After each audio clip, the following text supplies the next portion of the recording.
Absolutely. And I Yeah. think the first commitment that my parents made towards my support was when I deliberately decided I was going to defer from the University of Nairobi and take one gap years that miraculously became 4 years.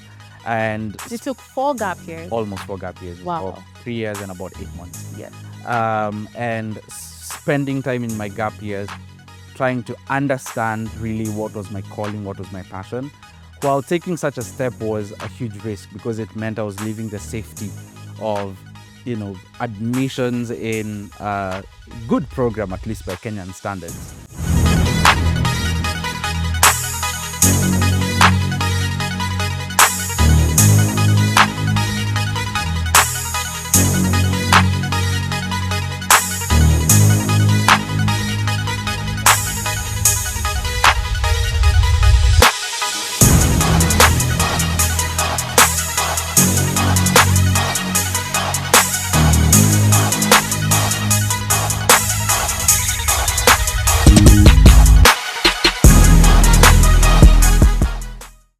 Hello, welcome to this episode of Talks on Your Timeline with your host, Celine Mirugi.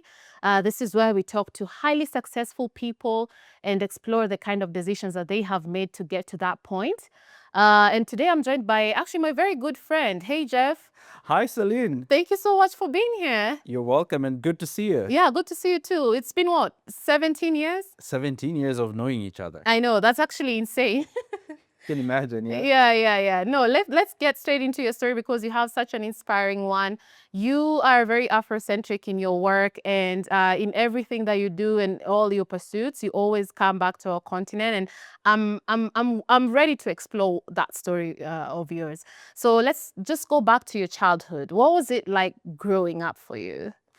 Yeah, thanks for having me here. I want to first start off by appreciating you for taking this initiative because I strongly believe in the power of conversations and looking and reflecting using these conversations and getting to think about our journey, and it's typically what this podcast is making me do, and I'm super excited about that.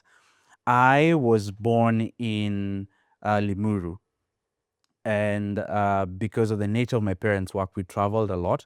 So I was born in Limuru, but grew up in Nyeri for throughout most of my childhood, and that's where I got to meet you. So growing up, my dad was in finance, so he's in corporate. So looking at him as a leader and as a manager in the space for me was quite inspiring in terms of what he did, and I always got intrigued, especially when he carried me to the office. And I tried to pick his brain around what he was doing. I think one thing that stood out for me was how early he made it work, and that has had a very strong influence since I started working after graduation. My mom's a teacher. She has a background in education, and she's also one of my greatest inspirations because the foundations of my values are evident through how she nurtured me, but even how she lives. And so we grew up, in the family of a teacher and an investment banker, but with a background of farming. So every weekend, my parents would take me to nearby farms to understand what farmers were doing despite living in a town. So that made me appreciate soils from a very, very early age. And I developed a great interest in who farmers are, what they do, and that has translated into my lifelong mission, which is empowering smallholder farmers across the continent. And that's what I'm doing now. No, yeah, I really love it. And I love how you've managed to intersect very different fields. As you've said, you've done work around agriculture, entrepreneurship, technology, which is very interesting. So growing up and seeing your dad in the investment banking plus agricultural space, did he ever make that connection in his career, or was it something that you developed a passion over time through your life experience? It is definitely something I developed over time as much as I drew inspiration from my background experiences. Growing up as a student who was very academic oriented and was doing well in academics. My parents, introduced me to different people, and their line of thought was your conventional careers: be a doctor, be an engineer, be a pilot. But that took a switch when I went to high school. Interestingly, I did not do agriculture in high school. My technical subject was business studies.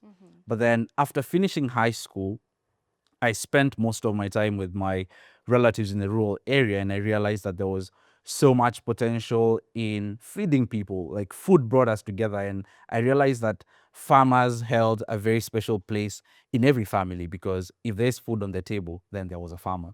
So I figured that's where I wanted to spend more time, in terms of figuring out the kind of technologies farmers were using. And so to my parents, it was a huge shift, because initially, after high school, I was admitted to the University of Nairobi to pursue economics and statistics.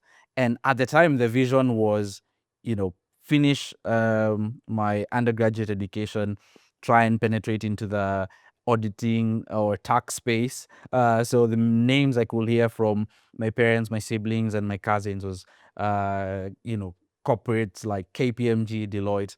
And so that was the vision. But then when I look at my own lived experiences and my gap years and spending time with farmers, my calling was leaning towards them and less around like this corporate office spaces. No, I really, really love that. And you said, as you said, yeah, there's always a pressure in our society to follow specific routes, especially, as you said, since your dad was in the investment banking space. Absolutely. Were your parents a big support system as you decided to explore your own career path? And we'll talk about it more. And I know one of the things that you've done is you've centered in an emerging role, or right now, as you build your career, it's very much an emerging field, and maybe our parents' generation may not really understand what we're doing, right? And the kind of impact you're creating. So would you say you got a lot of support from your parents as you tried to figure out your own route?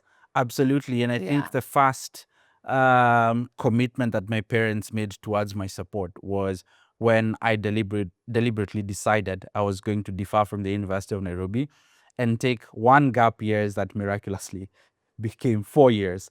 And You took 4 gap years. Almost 4 gap years. It was Wow. about 3 years and about 8 months. Yes. And spending time in my gap years trying to understand really what was my calling, what was my passion. While taking such a step was a huge risk, because it meant I was leaving the safety of, admissions in a good program, at least by Kenyan standards, and, being assured that I will, just go to class, perhaps try out internships during the holidays. But I chose to take a risk of like trying to, go out there and find really what my purpose and what my true north was. And that's what my parents did for me. They gave me the space to explore. They believed in me even when times were so uncertain, because taking gap years simply means you're immersing yourself in uncertainty. Yeah, and I know for the generation of our parents, it's always like, okay, 4 gap years, you're not going to uni, where are you going to get the money from? So the financial aspect, were they also supportive of that? Or is that where now the entrepreneurship part came in terms of like maintaining, thinking about the finance aspect during the 4 years? That's a very good question. Yeah. So I was privileged in the sense that I landed my first job immediately. I decided to take gap years. Okay. It was more of like an exploratory job per se. I was an enumerator for a leading social and market research company. And so essentially what I was looking for was getting to spend more time with the farmers that I aspired to, work with and empower. So I was enrolled as an enumerator, and I started traveling to rural areas, mostly in central Kenya and eastern province, in different projects. So like there's one where we were evaluating the impact of an insurance cover for workers in the informal sector. And so that meant going to interview farmers, going to interview workers in the cottage industries like Jua Kali. And so the proceeds I'd get from that, allowed me to travel, attend networking events, because I was privileged enough to be living with my parents at the time. And so that allowed me to use whatever I was making from this jobs to now pursue my interests and try and explore more of what I wanted to pursue eventually. Yeah, let's talk about that. Your first role as an enumerator. So first of all, for anyone who may not know what an enumerator is, maybe you can briefly tell them. But for my second question, landing that first job, right? It can be quite hard to even get your first role if you don't have any experience? So is it that you leverage some of the connections you had built prior in your schooling years, or other connections? But how did you land your first job? It's a good question, Yeah. and I think it's something that shaped how I perceive life early on. And this was in high school when I got an interesting realization in a function I had attended. So I realized that that morning we had left our peers in class, which is not a bad thing. They'd study the whole day. And then I realized that 90% of what I'd be doing in these functions is conversations, exactly what we're doing here today. And I really asked myself, why conversations? What do conversations do for me? And I realized that by going out of school, by spending time in functions, I was actually building relationships. So that became a cornerstone of how I look at life. I look at life through the lens of relationship and the power they have in, catapulting me to the next level of my career or in the next, phase of what I want to do. And I landed my job because of a relationship. And the relationship was in form of mentorship. In high school, I was part of a boot camp, innovation boot camp, and the mentor was assigned there, was keen to keep in touch. And I reached out and told them that I'd just cleared high school, I'd finished high school, and whether they had an opportunity for me to job shadow with them. So at the time, I didn't even know, you ask for how to ask for a job, Yes. and also like, ask for like remuneration. But for me, I was just seeing as an opportunity to learn under them. And, they gave me the opportunity and connected me to this job as an enumerator. And basically, as an enumerator, is asking questions, and we'll talk about that a little more. And they give you a survey tool, could be a mobile phone, a cell phone, and then you run research interviews, and collect data for various research projects. Yeah, and it's very similar to actually what you do today. So you've actually carried those skills along. But I think a good lesson that you just said there is like actually building your connections. I think one of the things that they say in sales is you sell to people, not to buildings, right? And you're just as successful. You're as successful as your connections. So I think that's a great lesson for anyone who's just getting started. But going back to your 4 years gap year, so yeah, you did start your first job. Part of those 4 years, you also did some consultancy work. You also did some entrepreneurship work. So actually, within your 4 years, you tried a lot, honestly. So it's actually amazing that you were able to try these different things. So going into specifically the consulting aspect, was that what you picked after the enumerator job with those data skills and then went into consulting, or what was the transition there? So the transition was to what I eventually wanted to pursue, which is social enterprise.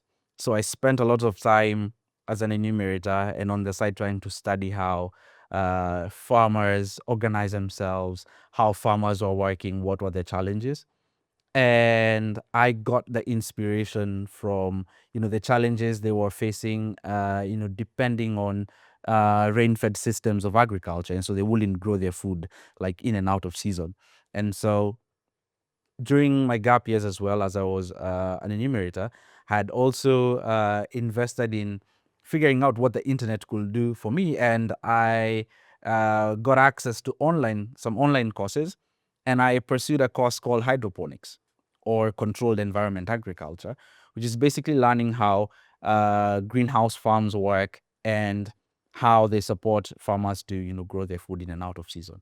And so therein I got this idea of how can we support more of our farmers to organize themselves and access these controlled environment agriculture technologies like greenhouses, and then grow their food in and out of season.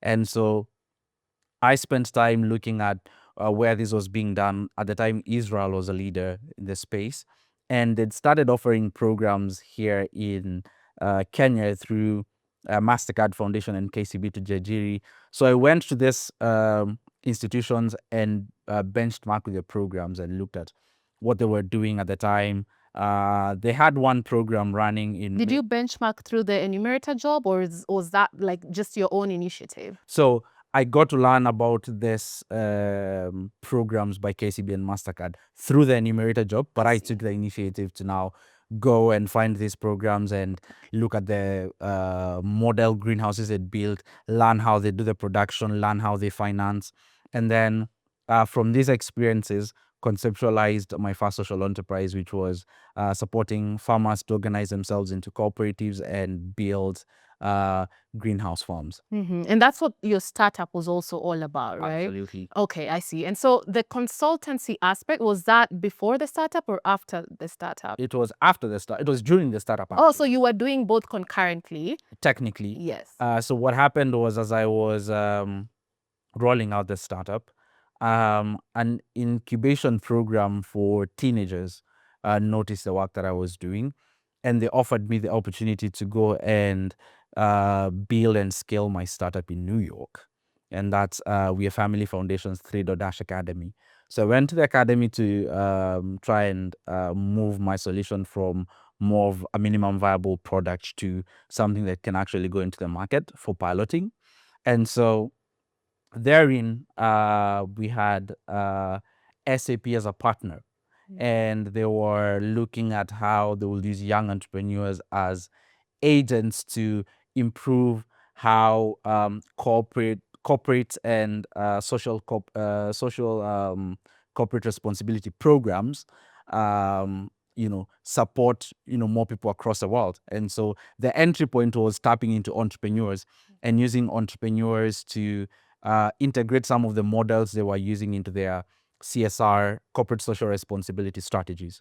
And so that's where I landed my first consulting job, which was basically getting various CSR programs by SAP to integrate some of the models we were using with smallholder farmers and use that to scale their CSR programs. I see. And as part of your startup, you still haven't gone to uni, so you're actually doing this pre-uni, right? Right. How, and as you mentioned, your parents are not also in the entrepreneurship space. So did you seek out mentors within the entrepreneurship space, or how did you get started with your startup at that point in life? Yes. Again, the power of relationships, Yes. as I was talking about earlier. So when I went to 3 Dash in New York, one of the greatest gifts they gave me was mentors. So I've had a constant supply of mentors coming into my life in one way or another, but that's not enough. Making use of this relationship is what matters most. So I got assigned a mentor at the time who was working for an institution called Thought for Food, which is basically trying to encourage young people to think about how they can be leaders or create a movement in the food system space. And so therein, I kept, tapping into his experience, his networks, and all the knowledge he had around food systems. And that's how I was able to, build and grow the startup. Yeah, looking back at you starting that, at you getting started, are there some lessons you have picked along the way that you did not know back then? I mean, I can only imagine you hadn't even gone to uni yet, and you're starting a company, right? So what are some of those patterns that you're now realizing, as because you still run it though in the background, right? So what are some of those patterns you've realized or you wish you knew when you were getting started back then? The first thing the startup did for me was to help me rethink my relationship with failure. So I'll take you back. I think we have a mutual experience in what was our first significant failure, which was our class 8 exam. No, If you can remember. absolutely. Oh my God, yes. So failure at the time looked And for anyone who may not know, we did not perform as well as people expected we would. I mean, absolutely, yeah, or at so least as we were performing. yes, as we were performing. So yeah. So at the time, that failure meant like it felt like that's the end of the world, right? Yes. And so on building my startup, one of the things I quickly learned was embracing failure and building a relationship with it, in that it's meant to shape you more than bring you down. And that lesson was further reinforced when I went to 3 Dash, and I met one of the most accomplished and inspirational musicians or artists, in my opinion, Nile Rodgers. And he was talking about, his craft, playing the guitar, producing music, and all this work. And the clear lesson that inspired him to also build this academy for entrepreneurs was embracing failure. And one characteristic that we all had at the academy was we were not afraid to fail, because it meant that we were trying. So the startup introduced me to this idea of iterating, like try as much as you can, fail, pick up the lessons, try again. And remaining agile. Exactly. Yes. So kept building that, developed that agility, and carried these lessons with me, forward. And in the process as well, that's also how I got an opportunity to transition to university. And so basically the main lesson I got there was like just embrace failure, and also like take risks. I think risks come with challenges, but also if you embrace them, they also come with huge rewards. And I think my gap years were a huge risk, but they also came with a huge reward. Yeah, no, and I love that. I think that's a very common theme we've started seeing so far in the episodes and the podcast. Just like embracing risk, embracing failure, and just knowing that you literally can, you can start over again and you'll be okay. So let's talk a little bit about now college, right? So you actually got into Cornell, which is one of the Ivy League schools and top universities in the world. So tell us about that, before your journey to college now. Yeah. My journey to college was interesting. So I was still building my social enterprise, engaging in different community building initiatives. And as I was building my startup, I got another opportunity to go and raise my pre-seed round of funding in the US. And I attended Watson Institute in Colorado and spent about 5 months there, working with different investors, refining our financials and models, and just trying to network and raise the pre-seed round. And so I finally got this, uh, partial investors who expressed interest in learning more about my startup. And on a dinner table, they got intrigued about my experiences, and they asked me what my undergraduate background was. And the best answer I could give them was that I was NEC certified, which basically meant I had a high school certificate. Yes. But these were people who wanted to entrust me with, a huge amount of money to come back and run my startup, which they did. But as we were having dinner, one of them got intrigued and asked me if I'd ever thought about going to school, which is another lesson I quickly picked up, because I thought to succeed as an entrepreneur, I didn't have to go to school. And part of what I was doing was running away from the fact that I was academically talented. And so they made me realize that my entrepreneurial talent and ambitions could still thrive as I was pursuing my academics. And so they asked me why I didn't want to, pursue college, at least in Kenya. So my main barrier was I was multidisciplinary. So I wanted to pursue a little bit of agriculture. I wanted to pursue a little bit of technology. I wanted to, you all know, equip myself with some, finance skill sets. And so in Kenya, that was not possible, because if I got admitted to economics and statistics, I ran with it until the very end. And so they asked me if I'd heard of a liberal arts program, and I hadn't had that before. And so they encouraged me to explore what it meant studying in the USA. And I had, concepts like SATs, ACTs, common app and college applications.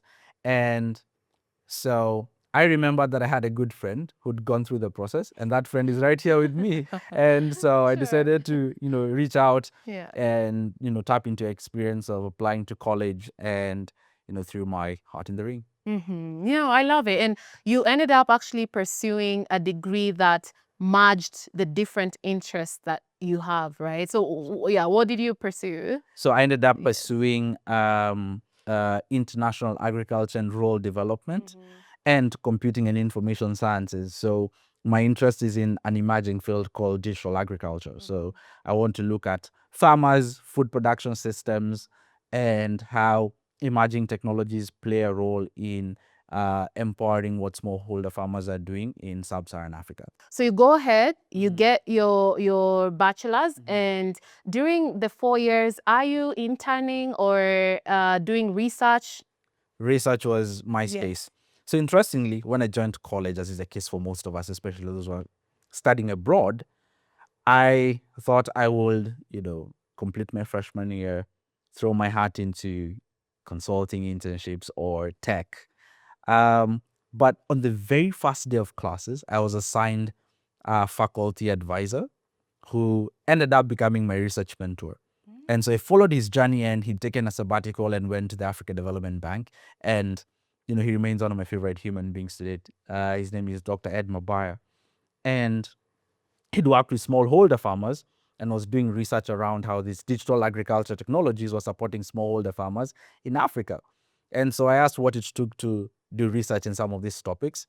And I expressed some of the ideas I had, and he encouraged me to apply for research grants, and I was able to secure my first research grant in summer freshman year. And I picked that up, and all my 4 years at Cornell, I spent most of my time doing research over the summer. That's amazing. And Cornell also has a very big agriculture focus, right? So Absolutely. was that also another reason why you picked Cornell specifically? Absolutely, yeah. Yes. Making a choice was hard, including picking Cornell over your alma mater. It was very difficult. Yeah. Well, it was difficult based on the number of options I had. Yes. But Cornell was no doubt my top choice because it is a leader in the agricultural space. Yes. And as you go into research, it's very common for us, actually, I'd say our international students. A lot of us tend to go the engineering, actually, software engineering is very common, I'd say, maybe nursing, I've seen.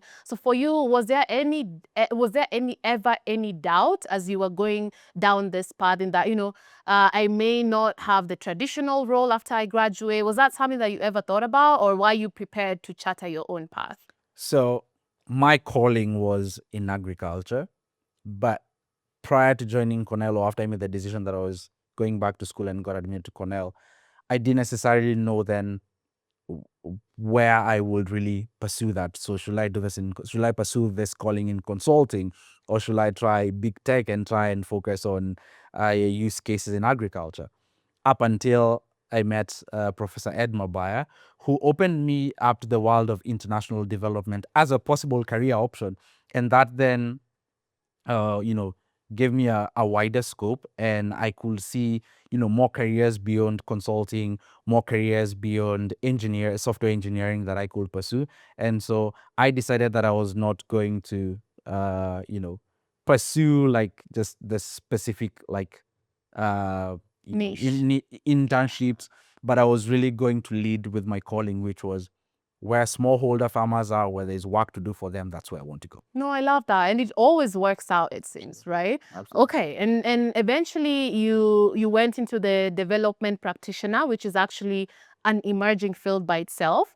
Tell us a little bit more about that space. So, well, the international development space has been, here for a while, despite the challenges we're seeing in the political space, with the closure of USAID and all these things. But it's a space that's been there for a while. But my specific field, which is the use of experimental evaluation methods to assess the impact of different programs, is something fairly new, relatively new, and more specifically in the field of digital agriculture and digital identification. So dealing with a theme called digital public infrastructure. So it's broadly, for example, tools like digital IDs and how using digital IDs is supporting public service delivery. So these are fields that are not more than 15 years old.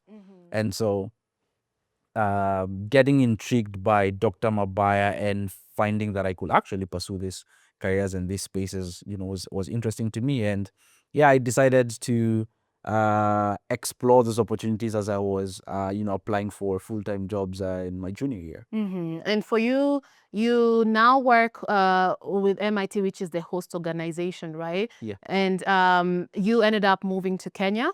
Actually, you ended up moving right after graduation. Typically, for international students, you do get a typical 1-year OPT, 3-year OPT. So you actually forewent that OPT experience that you get within the US, right? So for you, was that a big decision to make, or was it like, again, back to your calling, you want to continue building your career in the space that you are interested in, and particularly within the African continent?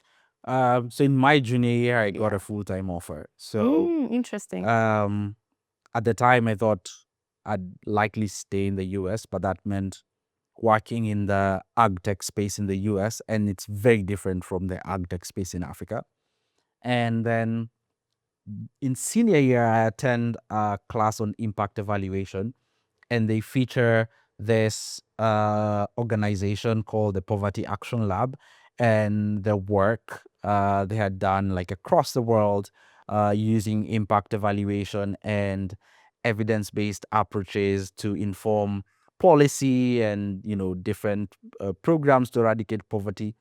And that intrigued me, and I was curious to know what it took to pursue such a career. And the professor mentioned one of the research projects that undertaken that was being run by one of the faculty members at Cornell. And so I went out there and booked an appointment during office hours, and had a conversation with him, and looked out for opportunities. Interestingly, at the time, they were looking for they were looking to hire, and so I sent in my application. And when the offer came, it was a no-brainer. So I had an option of joining the Poverty Action Lab or taking my full-time offers with the agri-tech company or consulting firm. And it was a no-brainer. I wanted to return to Africa, and they gladly accepted that I start my job in Nairobi, and I moved back. And you've been here for how many years now? Almost 2 now. Almost 2 years. And it's a rotational program. And you did say you want to continue staying within the African continent, even within the rotation. I absolutely want to stay in the continent. Yes. This is where my calling is. This is where the farmers are, and this is where I think. No, I love it. And when you came back, actually during your school life, and now you're back to Nairobi, are you still running your startup in the background, or probably did some delegation there? So how is your startup still running while you're in the US and then want to return back to Nairobi? So my co-founders took over. Interestingly, at the time, my co-founders were almost done with the undergraduate education. And so I left them to run the day-to-day operations. And then they later took a pivot and of focusing on different things than what was my original vision. So I have a very hands-off and a very small role that's focused on advisory, that I support them, but I'm no longer involved in the startup as much. Okay, no, that's amazing. So it's mostly as per needed. Your involvement is per as needed. It's just advisory. Yes. Yeah. Okay, and with the current role that you do right now as a development practitioner, for anyone who may not be familiar, what's the day-to-day like? How are projects assigned? How do you get what projects you work on? What really is that space all about, or the role itself at least? So the development, as a development practitioner, the space is quite broad. So NGOs that are development focused, you could also think of people working as development practitioners. But the specific branch I focus on is evidence-based policy. And my interest is in agriculture and digital finance. So currently with the Poverty Action Lab, I work on supporting the funding of researchers, and then based on the evidence we generate from the research projects, we disseminate that to players in the policy space to inform the development of policy and development programs. And so you've had the opportunity to work with, some amazing and major NGOs, honestly, and governments too, right? So it is a growing space, and there's a lot of career progression within it, right? Absolutely. Yes. And I think I also anticipate an intergenerational change in the space. At the moment, I don't see a lot of young people there, especially those leaving college.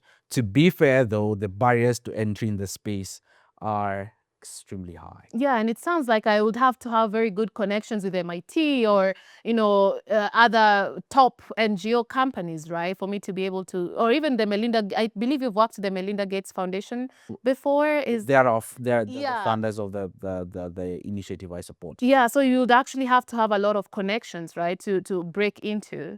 Absolutely. Yeah. But also, it's one thing that I'm trying to think about, as someone who is privileged enough to have stepped into this space early on. How can we lower the barriers to entry for more young people? I'm privileged in the sense that 90% of the people getting these jobs have a master's. I got mine with an undergraduate degree. So trying to think of how we can lower these barriers and get more young people who are as passionate and as driven to join this space, I think is something I'm very interested in. And I've had the opportunity to pursue that through a program and a concept called intergenerational collaboration that's being run by We Are Family Foundation.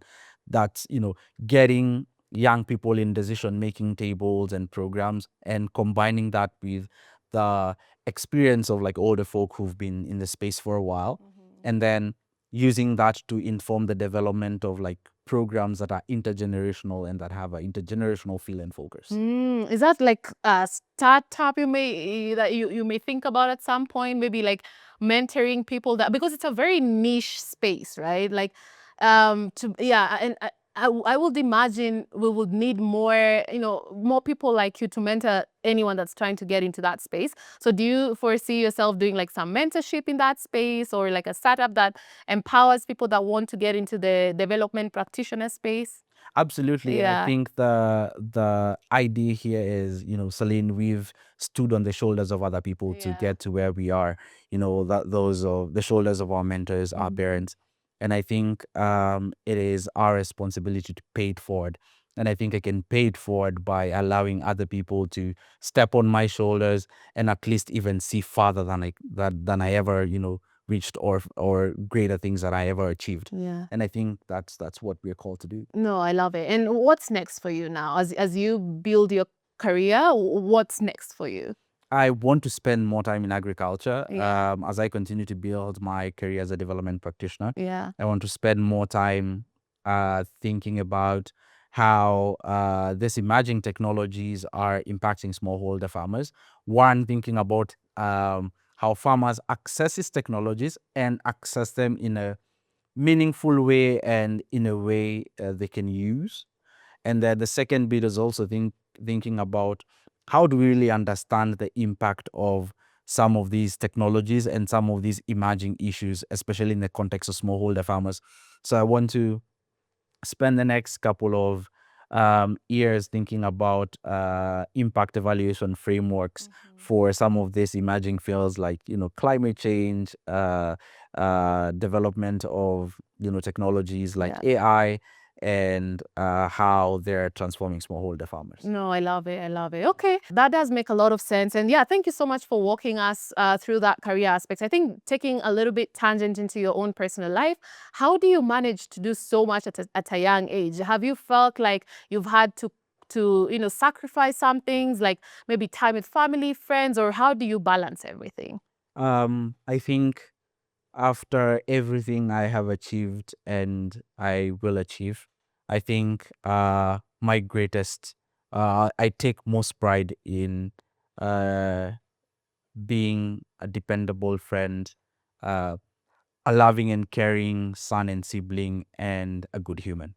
So that means that in all the things I do, I strive to keep in touch with my friends and make time for them and spend time like just building community. So family is a huge part of me, and it's also one of the reasons I moved back to Nairobi. Oh, I nice. wanted to be Yeah. close to my parents and Mhm. and my sister, and just spend more time listening to my friends, having conversations with them, and supporting them as well in their journeys. And I think as a young person and as a leader, as an entrepreneur, I think my greatest strength comes in building community, and so I really take my social life seriously. Yeah, and it does seem like the community aspect has come in clutch in so many ways, right? Right from your entrepreneurship journey, like out in college, your startup. So it seems that at the base of it is, do you have a good community? Are you willing to take risks? Don't be afraid of failure. So I think those are the common themes I've seen throughout your life. Even as your friend, I think those are very common themes that I've seen with how you approach your life. Yeah. And now, as we wrap up the very last segment, let's do, let's take a few minutes. I'll call this maybe pieces of advice that you'd pass to to anyone that's viewing. We've talked a lot throughout the episode about your connections, right? So one big question I would have as a viewer is, how do I leverage connections without being overbearing? That's a good question. I think Yeah. it takes us back to the power of relationships, right?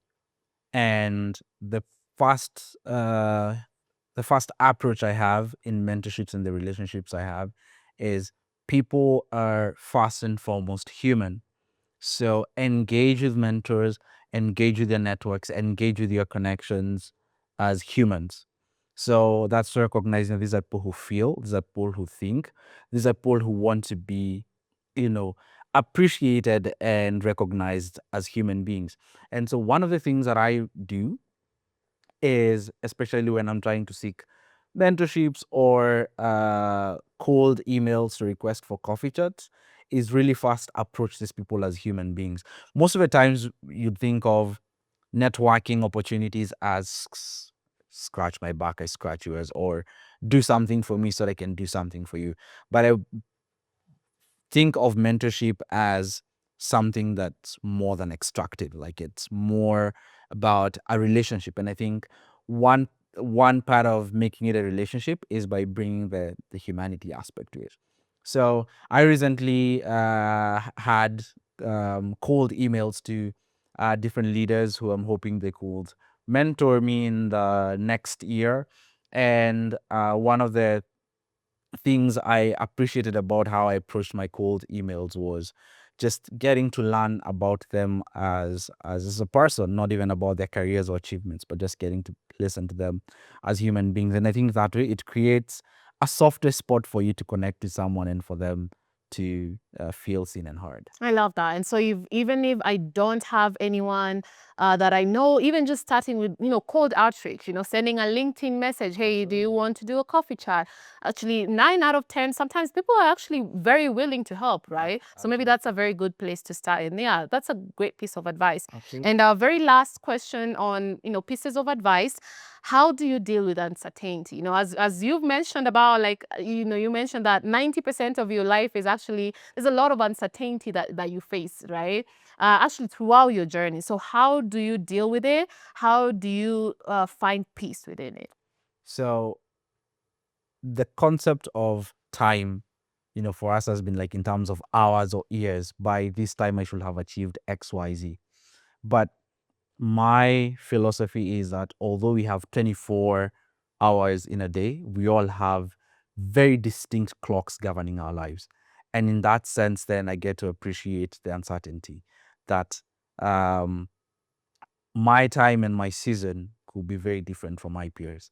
At the moment, my time and my season is around building and figuring out my career, but for my peers, it could be establishing their families and so on and so forth.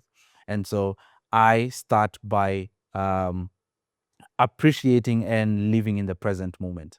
I feel like we have, as a generation, we have a temptation to think about what we are yet to achieve, what is to come, and we forget that we have now, and we are also called to live in the present moment. So I deal with uncertainty by living in the present moment and soaking in it and making the most out of it. No, I love that. And just blocking out all the noise, because, with our generation, sometimes it's like very easy to go online, see someone is buying this or is making it in this way. So kind of just like redefining your own timeline in that sense. Yeah, absolutely. Yeah. And I think it's been a rewarding experience. Yeah. And broadly, I think even as we go into the new year and think about, all the uncertainty we'll come across, I guess there are three things that are really guiding me. And, one of them is um uh, how I approach growth. And so the three things that have really been guiding me this year is that uh, I am inspired to raise my hand when the hardest task in the room is offered, because I think that's where growth tends to hide. And then the second bit that I really also lean on is asking questions. Well, I'm a researcher, which is typically what I do every day is ask questions. But the courage to ask questions, no matter how dumb they seem, I think is also a significant part of how we grow. And then the last bit of it is pivot, or what we generally can call change. So thinking of pivots not as detours, but as, opportunities to open new doors. Because as young professionals, I think careers are rarely linear. So careers will grow in different directions. And so embracing the pivots that we'll take in our careers as opportunities, and thinking about them, No, not those thinking are about them really as detours. Yeah, and those are really great points because, yeah, as you mentioned, I mean, as we grow as people, you get different interests, and maybe you realize that maybe where you started does not align with you as a person anymore, and so like the ability to actually just take the risk, right? So Absolutely. yeah, it has been such a great episode. Thank you so much for joining us, Jeff. And yeah, let's definitely keep in touch. Can't wait to see where you'll be in the next 10 years plus. Yeah, as one of my favorite lawyers says, see you at the top and continue pursuing excellence. Of course. And thank you so much for joining us on this episode of Talks on Your Timeline. Let's see you right here on our next one. Have a good one. Bye.